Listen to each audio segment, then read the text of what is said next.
Daddy! Daddy! Hello everyone, my name is Joanna and welcome back to my booktube channel. Today we'll be talking about the books I've read in the month of February. So, February. I wish it had gone a little bit smoother. I had big plans, pretty big plans. They didn't happen. They didn't happen. I planned to read a lot of things. Go check out my, what is it called? February TBR. I had a pretty busy February. I meant to read a lot while I was traveling. I went to the UK and Madrid for a week, but that didn't happen, even though I spent a lot of time on planes, on the bus, on the subway, on trains. It's like half of my time traveling was traveling from place to place. But I didn't feel like reading. I meant to read a lot the rest of the month. That didn't happen. I started uni and I already have so much work. It literally just started and I already have so much work. Okay. And I was sick for quite a bit. Last time I was super sick. I managed to read a lot for some reason. This time I just watched an entire season of One Day at a Time and like 5 episodes of Peaky Blinders.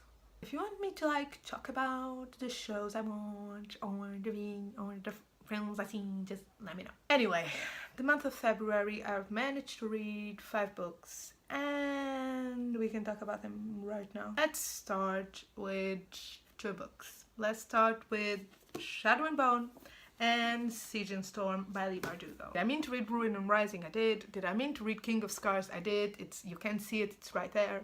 Didn't read any of them. Read these 2 though, so we can talk about that. I had a bit of a wild ride with these 2 books.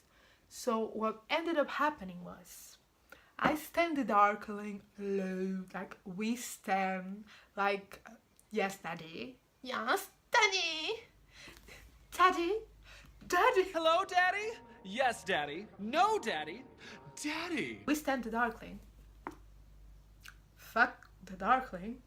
Fuck him. He can leave. We think, wow, we love Mal, you know? Like, he's not as good as the Darkling, but why does everyone hate Mal? Oh, I get it now. We struggled a little bit.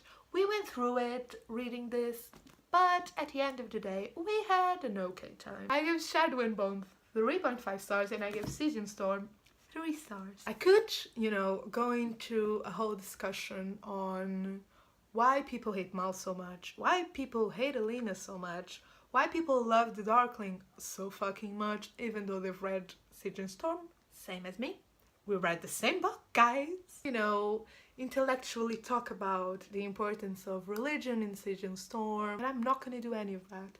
Instead, I'm going to tell you that the Darkling is trash. I'm going to tell you that Mal is just a teen boy who doesn't know how relationships work, but neither does Alina, right? Like, Alina doesn't know how relationships work. Saving the world is not a time to try and have a relationship with your best friend you literally had 16 years. Why now? You had time before.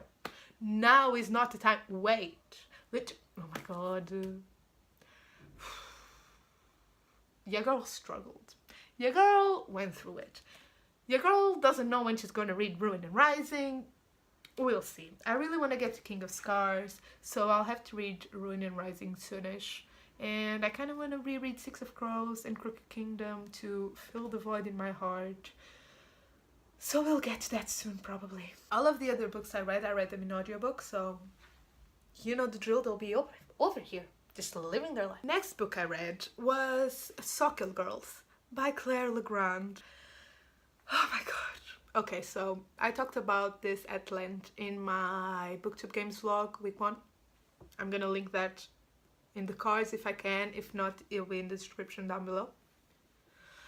Oh my god, I suffered. First of all, this book was the group book for Team Caterdam for the BookTube Games. And it was quite divisive actually. A lot of people quite enjoy it, which is amazing. So happy for you if you enjoyed it. Honestly, like thank God that you liked it, because I went through it. This wasn't easy for me. I had a month and a half. If you didn't read it, Soccer Girls is about these three girls in an island called Sokil, where a bunch of girls throughout the years have gone missing, and they all have a part in this story, I guess. I cannot explain to you how disappointed I am in this book. I thought this was going to be super feminist, it wasn't. I thought this was going to be super suspenseful, it wasn't. I thought this was going to be super interesting, actually, wasn't. My problems with this book involve the way the story was, the way Claire Legrand chose to tell the story. I think the premise is actually quite interesting, even though I have read a lot of thrillers and mysteries about girls disappearing, and I'm kind of tired of that trope, but you know, not anyone's fault but mine, really. The way the story works, if you didn't read it, as I said before, is one of the characters knows everything that's going on. She's part of what is going on, a big part of what is going on. And that kills the book.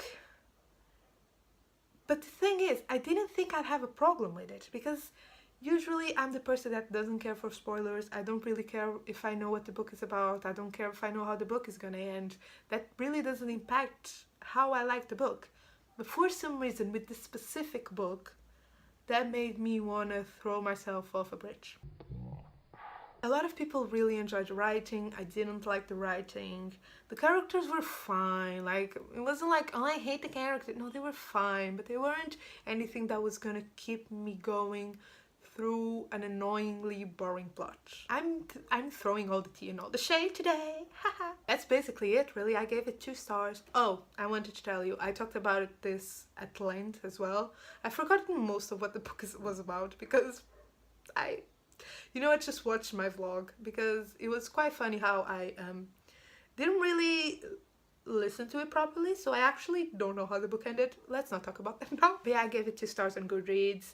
Let me know if you still think I should read Fury Born, because I was really excited for that book, and now I'm not really sure if I want to pick it up. Next book I want to talk to you about is Midnight at the Electric by someone, Jodie something, that's not even her name, Jodie Lynn. It's here. I don't know why I keep forgetting the name of the author. I really enjoyed this book. It was really good. I read it on recommendation from Kayla from Books and Lala. She was talking about it and I thought it sounded really interesting. So I decided to pick it up. And I thought it was really good. This book follows 3 different timelines, 3 different characters, 2 set in the past, 1 set, I can't count, 1 set in the future. And it deals with the happenings and with the aftermath of climate change, which was really cool. There's a circus part to this, but it isn't as big as I thought it was going to be, so if that's not your thing, go ahead. If you are in this book for the whole circus aesthetic, and now that I told you this, you're kind of disappointed, please read it anyway. It was actually quite good. The characters were super interesting. The relationships between them and the relationship with other characters who weren't our main characters were also amazing, and really liked it. I wasn't expecting to like it so much, that's why I'm sounding so surprised, but yeah, it was a really good book, and I got so emotional at the end. Oh, it made me so emotional. It was really good. Definitely pick it up. Definitely recommend, and definitely recommend the audiobook. Last, but most definitely not least, and my favorite book of the month was The Poetex by Elizabeth Acevedo. This book had me crying on a plane. I was sitting on an airplane seat, like I'm sitting right now, listening to it on audiobook, crying, just like this was me literally on the plane. It was very sad. This book is told in poetry format. This is spoken poetry. Listen to the audiobook. Elizabeth Acevedo narrated. It was amazing. This follows our main character, who's really into poetry, writing poetry, and who discovering relationships and discovering her identity and her place in the world. I thought it was a really good character study. It was so well written. and the characters were amazing and beautiful and fantastic. This book deserves the hype that the Hate You Give got, but people are not ready to have this conversation yet, so I won't mention it. The Poetex was the group book for Blackathon, so there's that. That's what it fulfilled. I get everything else just fulfilled pages. Soccer Girls fulfilled the challenge for group book. So yeah, guys, this has been my February TBR. These were all the books I read this month. Hopefully I'll get to read a lot more during March. Hopefully I'll enjoy everything just a tiny bit better. Just a little bit. Just a little bit. Don't forget to check my socials down in the description below, along with other relevant information about this video. Please subscribe so you won't miss this beautiful face. And comment down below what was your favorite book you read this month. And I'll see you next time, guys. Thank you so much for watching. Have a lovely day. Bye. Oh my god, my bra strap is showing. I'm a lady. No, don't do this. You've already seen me wearing that. Well, you haven't seen. You will see me again wearing this. And that's because I just filmed my not February, we're in March TBR. And it was really fun, so stay tuned.